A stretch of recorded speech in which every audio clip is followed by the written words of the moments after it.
Unit 8, Lesson 1, Identifying Conic Sections. In this lesson, we will learn to differentiate between the equations of circles, ellipses, parabolas, and hyperbolas, and also differentiate between their graphs. So a conic section is any curve formed by the intersection of a plane and a double cone. For example, if we slice through just one of the cones slantwise, we get an ellipse. If we go through it slantwise but we touch the base, it's a parabola. If I slice through perpendicular, it's a hyperbola, and if I were to slice straight across, I would get a circle. They can also be defined in terms of distances from one or more ports in the plane. So for example, a circle are all the points that are fixed distance r from the center point, which is hk. A parabola are all the points which are the same distance from a directrix and a point focus. So this point is both, if this is 2, then this would be 2, and then if this is 3, this would be 3, and if this were 4, this would be 4. So this point is the same distance from both the focus and the directrix, where of course the directrix ones are perpendicular distances. An ellipse are all the ones where the sum of the distances from two fixed focal points is the same. So if I take any point along here, d1 plus 2, it will have the same sum here. So this distance and distance will be the same as d1 plus d2. And then for hyperbola, they're all the points that have the same difference of the distances from two focal points. So this point, if I take d1 and then I subtract d2, that would be the same as this one, distance minus this one, or because it's absolute value, this distance minus this one, and so on. So the general form of any conic section is ax squared plus bxy plus cy squared plus dx plus ey plus f equals 0, where at least one of ABC, either the squared or the xy terms, can't be 0. The following tells us what kind of a conic section it is. So we're going to look at something that has the same formula as the discriminant for a quadratic, but we'll use capitals here. Capital B squared minus 4ac. If it's less than 0, it's one of the rounded ones, either the circle or the ellipse. It's a circle if this B is 0 and the A and C have the same number in front of them. The common case, of course, is when B is 0 and there's no xy term at all. An xy term actually tilts the axis, so instead of having it centered around the horizontal, the normal axes here, it would be slanted in some way. An ellipse is if B isn't 0 or if A and C are different. A and C have to have the same sign for an ellipse when B is 0, so they have to be either both positive or both negative. If b squared minus 4ac equals 0, then it's a parabola. When b is 0, that means either a is 0 or c is 0, meaning you can't have both an x squared and a y squared in order to have a parabola.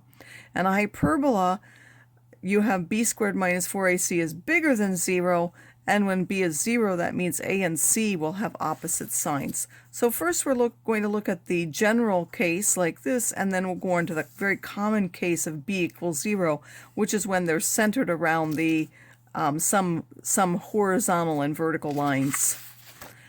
So first we're going to identify the type of conic section. Again, we simply look at b squared minus 4ac, and this one, first of all, b is 0, and b squared minus 4ac is less than 0. So since we have a not equal to c, this has to be an ellipse.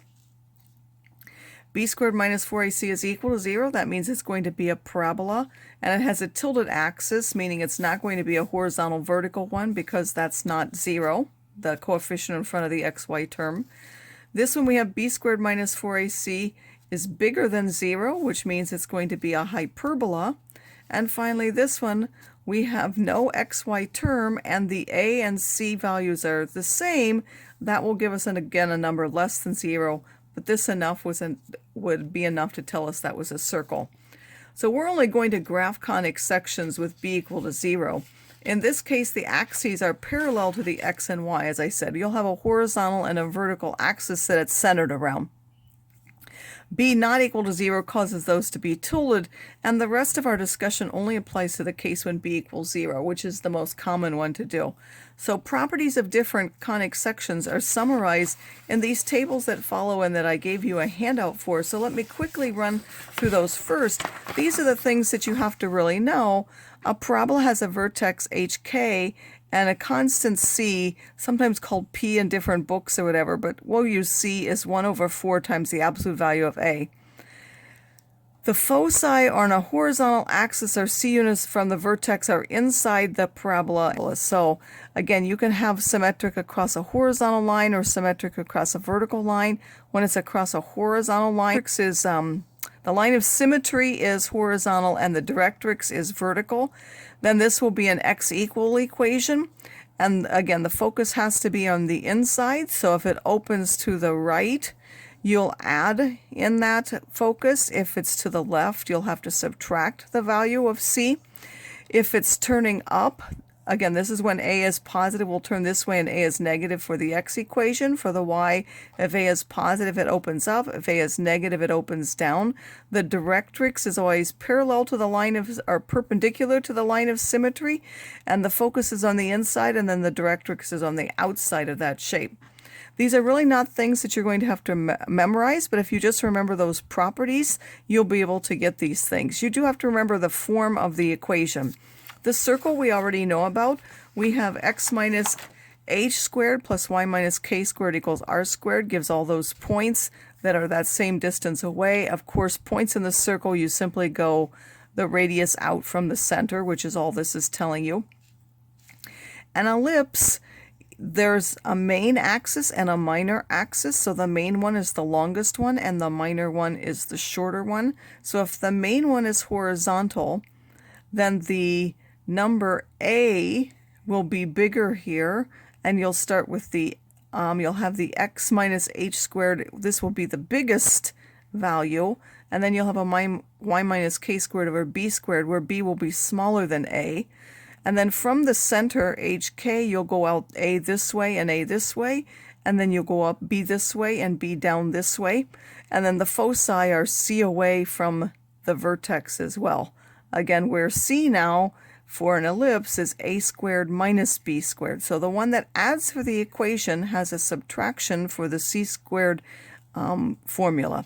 And then if it goes the other way, if the long one is the vertical one, then you'll have the largest number associated with the y rather than the x. So from hk, you go up a and down a, and then the short one are b and b. That's now with the x. Again, notice that we put the x first in both of them, which is normal.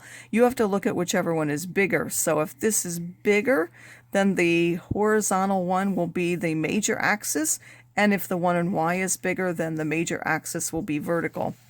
For hyperbola, again, we'll have center hk. The foci, which are c units away, will now have a formula of a squared plus b squared, and then the one with the plus here has a minus in the equation. For the hyperbola, you have to remember that it's not the bigger one. The major axis is the one that comes first. So since the x is first here, we know that the x-axis is the major one, meaning it's going to open left and right. And we will go from the vertex, we will go out a this way, and we'll go out a that way.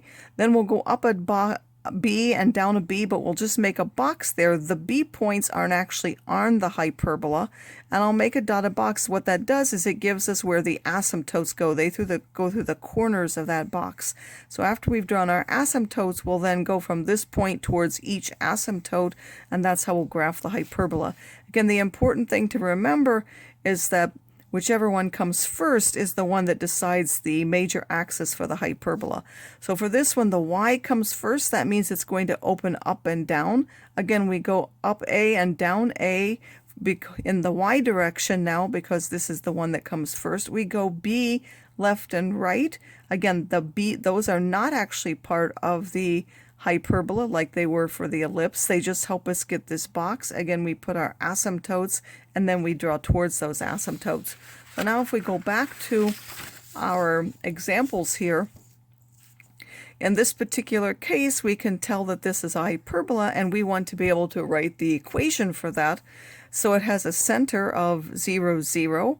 Then we have to look. We went up 8 and down 8, so a is 8. A again, because it's the one that actually touches the curve, and then we're drawn here where the box limits are, so those went out 6 and 6, so b is 6, and then we have to find c squared equals a squared plus b squared. which will give us 10, but it's also shown in the picture here. So if it weren't in the picture, we would have to calculate that. But they've shown us in the picture that to go to the foci, we went up 10 and down 10. Remember, the foci are always inside of the curved parts. Then the vertices, again, those are the 0, 8 and the 0, -8. The foci are the 0, 10 and the 0, -10.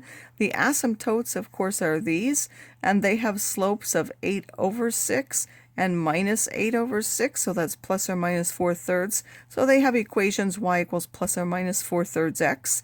And the equation for that then, again, the open up and down, and we went in the major y direction, so that's a y squared over a squared minus an x squared over b squared is equal to 1.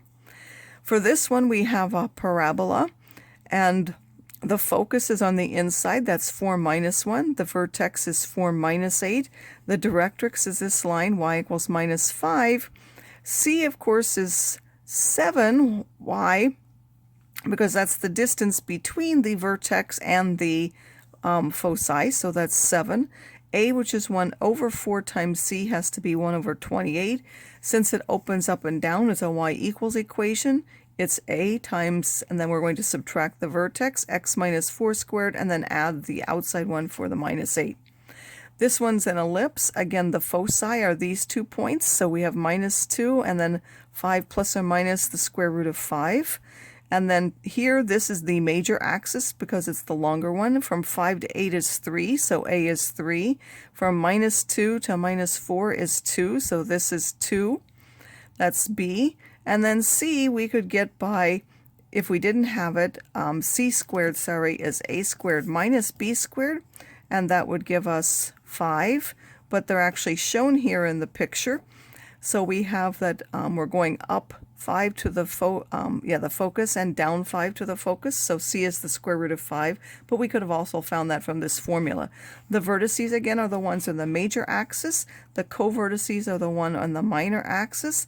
These are the foci, and the equation, we subtract each of the the center from each of those. We subtract the -2 and the 5 inside, and then because the short one now is the x direction, this is associated with B. This is the long one, so that's associated with the A, and that equals 1. Of course, those are squared on the bottom, the A squareds and the B squareds on the bottom.